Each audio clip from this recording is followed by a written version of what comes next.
राजस्थान के अंता में उपचुनावों में अब 20 प्रत्याशी ही रहे हैं, क्योंकि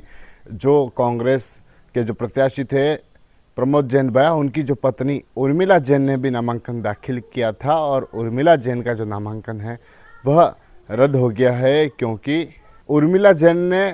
वैकल्पिक तौर पर जो नामांकन था वह दाखिल किया था और उस कांग्रेस से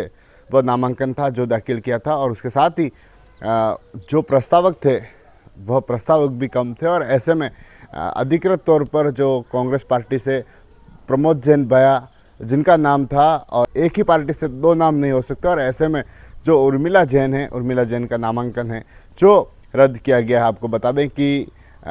जिस तरह से अंता सीट पर जो घमासान देखने को मिल रहा है, कांग्रेस ने प्रमोद जैन भैया को टिकट दिया है, और उसके बाद जब नामांकन दाखिल हुए तो प्रमोद जैन भैया ने भी 2 बार नामांकन दाखिल किया, और उनकी पत्नी उर्मिला जैन जिन्होंने भी नामांकन दाखिल किया और वैकल्पिक तौर पर कांग्रेस से जो नामांकन था वह दाखिल किया था। बताया जा रहा था कि प्रमोद जैन ने कई सारे नामांकन दाखिल किए, लेकिन कई सारे उनके ऊपर जो मामले दर्ज हैं, और ऐसे में कई मामले दर्ज होने के चलते उनका नामांकन है जो रद्द ना हो जाए, और ऐसे में उन्होंने अपनी पत्नी उर्मिला जैन उनसे भी नामांकन भरवाया, और उर्मिला जैन ने भी कांग्रेस से नामांकन भरा। लेकिन जब पार्टी ने अधिकृत प्रत्याशी जो प्रमोद जैन भैया हैं प्रत्याशी बनाया, तो उसके बाद जो पत्नी उर्मिला जैन है उनका जो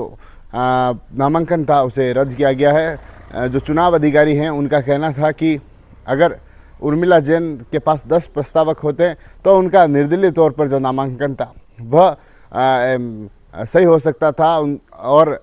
अगर कोई निर्दलीय चुनाव लड़ता है तो उसको 10 प्रस्तावक चाहिए, और उर्मिला जैन के पास सिर्फ एक ही प्रस्तावक उस नामांकन में था। तो ऐसे में जो नामांकन था उसको रद्द करना पड़ा था। 21 लोगों ने नामांकन दाखिल किया था, जिसमें से एक नामांकन है जो रद्द हो चुका है। अब 20 लोगों के नामांकन और हैं। नामांकन पत्रों की जांच हो चुकी है। अब 27 नवंबर को